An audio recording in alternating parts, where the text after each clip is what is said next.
Alright, I thought I'd dust off my rogue from Kata and level him all the way to max. Let's see how mute rogues DPS in raids.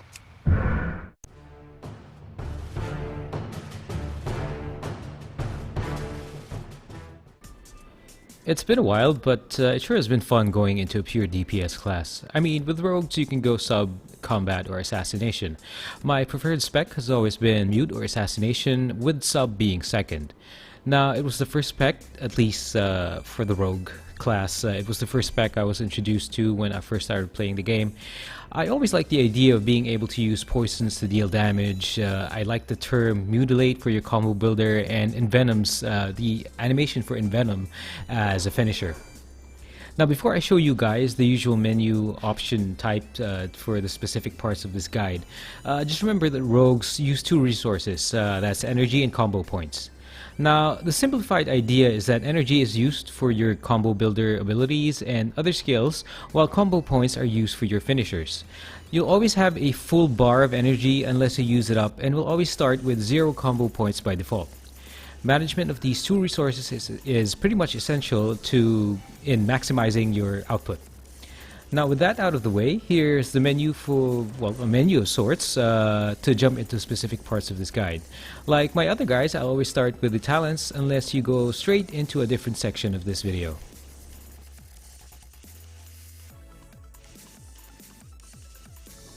Alright, it's talents time. So for your tier 1 talent, I strongly suggest using Shadow Focus for your first pick to reduce the cost of your Mutilate ability when coming out of stealth. Now, when used with your Vanish skill, you can get 2 or 3 or a number of cheaper Mutilates in a given fight. The other two talents, sometimes I do like to pick Night Stalker, but yeah, the primary suggestion and the main pick that you should get is mainly Shadow Focus. Now, the level 30 row is a bit of a mixed bag, and I guess combat readiness might help keep you up only when you get focused by an attacker. Now, Nerve Strike could be a choice provided you can use Kidney or Cheap Shot on a given target. Now, for Tier 3, Cheat Death is simply an extremely useful ability as it allows you to survive damage that would often kill you. It is entirely passive, but it cannot occur more than once every 90 seconds. Now, if things get hectic AoE-wise, then Elusiveness can also be an option as it further buffs your Feint ability, which already reduces AoE damage by 50%. The level 60 set is really just about Shadow Step or Burst of Speed with preference to Step. Now, Shadow Step allows you to quickly position yourself for damage dealing, while Burst of Speed helps you to run faster towards your target. Now, Burst is useful when you want to place your dots on multiple targets or a lot of running around is involved. Now, Tier 5 has limited uses, but a good pick per encounter can make a difference. Prey on the Weak is useful if you expect a number of allies to focus down a particular mob. Internal Bleeding is great for non-immune targets as it deals a significant bleed effect on your target. And the last pick has the most, limited use in the tier, but is good if you want to drop your own dots on a target and leave them wandering about for a bit while the team handles other mobs. Now, for Tier 6, Anticipation is simply the best pick for that role. Now, it prevents the waste of combo points if you proc an additional one. It basically ups the total points you can accumulate for a limited time. For the last row, Shadow Reflect is my pick as it works very well with Vendetta, which buffs your damage output. What it does is that it copies basically all the moves you make on a target for 8 seconds and will output the same moves on the same target for the following 8 seconds. The second pick I can suggest is, I guess it's Venom Rush. It can also work as it does help with your energy regen. This is especially true when there are 2 or more targets that you can poison. Okay, stat priority time, so let's check out the ones or the priorities that mute rogues follow. So they are Agility, Mastery, Crit Strike, and Multi-Strike. Now, Agility is your best stat by a very large margin. That's based on the different, the stat weights seen on different sites I've reviewed. Now, being a mute or assassination rogue, your mastery stat is very important as it buffs the damage that your poisons do. I placed Crit as third because of the Seal Fate passive, so a chance of gaining an additional combo point helps you to execute 4 or 5 point finishers faster, whether it be Rupture or Envenom. Now, Multi-Strike is also useful as it does allow you to get free hits off your usual rotation. Now, to be clear, priorities 2 or 3 are often interchangeable depending on your gear. Many of the top-level mute rogues and some other sites that measure weights place Crit higher than Mastery, especially when you haven't reached an appropriate gear level. I would suggest playing and basically prioritizing based on where you are at the moment. If you're running normals, it really won't matter. Once you start moving into higher tiers of rating, you'll have to eventually worry about number specifics. As a basic guide, and since, well, weights are often close to each other, I placed a value on the stat that provides steady damage bonus as opposed to a chance stat. Assassination rogues have excellent sustained output.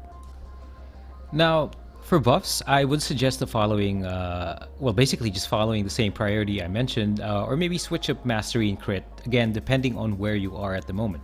So here are some examples. Enchant, Bleeding Hollow, Thunderlord. For the food, you have your Braised River Beast and Black Rock Ham. For your flask, your potion, and your whatever rune you want to carry, it's still basically just agility. Now, just when you observe, as with my other guides, I often just suggest the cheaper ones, as you might end up replacing your gear faster than you think, and that just means wasting gold unless you can craft the needed items by yourself. Now, for gearing, I would suggest following the same priority, and as you're seeing on your screen right now, I'm just saying that you don't have to limit yourself to catch-up mechanics from the game, or basically relying on PvE mechanics to gear up. Some of the PvP pieces are quite useful, as they basically start off at item level 670. I think, and you can even use Conquest gear if you're doing really that well in PvP. So yeah, don't just limit yourself to whatever's offered on the PvE side of things to gear up. Alright, now let's go through the abilities you will use as a mute rogue, and then we'll go into your rotations. Let's start off with your cooldowns and then your specific abilities. So the first one is Vendetta. Now, it's a fantastic damage increase CD. You can use it a number of times during the fight. If you do take Reflect as your last tier talent pick, then it should be macroed with it. I'll show you that macro in the last portion of this guide. Next up is Vanish. So it's normal to think that this ability is more useful in PvP, or just basically helps you when you know the raid will wipe, and thus, you know, ensuring that you can be the one to do the resurrection. However, we use this as basically use it as a DPS cooldown as well. If you combine it with Shadow Focus, your level 15 talent, it reduces the energy cost of your abilities by 75%. So the ideal ability to use right after Vanish is Mutilate, and the glyphs requirement you're seeing right now, make sure that you are able to use Vanish and combine it with Mutilate a number of times in a fight. Now, like Vanish, Sprint is often seen as basically an escape mechanic, but optimal use ensures better uptime on the boss, or being able to move towards a kill target faster if Shadow Step is on cooldown, or you want to save the energy instead of spending it on Burst of Speed. Again, just like the other two, it's not just a survival cooldown against melee damage. You can also use Evasion to ensure target uptime on fights with heavy AoE physical damage. Think of Whirlwind or Bladestorm type attacks that you have to avoid. Prep has a long 5-minute cooldown, but it makes sure you can again make use of your Vanish, Sprint, and Evasion abilities to either basically survive or have another chance to deal more damage. Also, provided it's not a required mechanic, you can use Cloak of Shadows to avoid getting killed by AoE effects and dots, or even maintain target uptime when there's the danger of magic damage just basically hitting you. Now, Feint, it's not a good ability to maintain uptime, but really this one is just more about helping to help keep you alive. You use Feint whenever you're in trouble of kicking the bucket due to AoE damage. Hopefully one of your healers can also help you stay up. Also, if you pick Elusiveness as a talent, then the AoE mitigation further improves. Smoke Bomb. So it's a useful ability to negate some targeted mechanics and provides a somewhat decent amount of mitigation for every other nearby raid member. Now, for these following abilities, they really show the utility offered by a rogue in many encounters. So make sure to use them especially when asked to by your raid leader. Now, most people are pretty much aware and can see the effects you place on targets like sap, but call them out in case you're running with a random group or people you're not very familiar with. So you're seeing right now sap, gouge, blind. Well, just a reminder, going back to your talent picks, if you pick Dirty Tricks, Gouge and Blind will no longer break from your poisons and bleeds. You also have Kick, you have Shiv, you have Cheap Shot.